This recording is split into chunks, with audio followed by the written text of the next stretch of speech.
May nakita tayong vlog mga idol sa post sa group na ay kinikita pa ba ang mga TNBS sa sobrang mura ng mga pamasahe. Nagbaba si Grab, si Joyride at lalo na si InDrive nagbaba. Meron pa naman mga idol, may kinikita pa naman.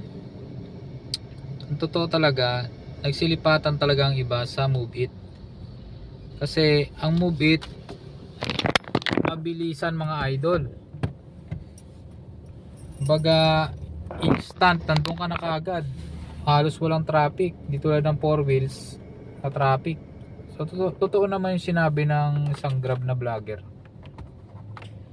na halos lahat talaga ng passenger ay lumipat sa mga motorcycle taxi. Pero meron pa rin naman mga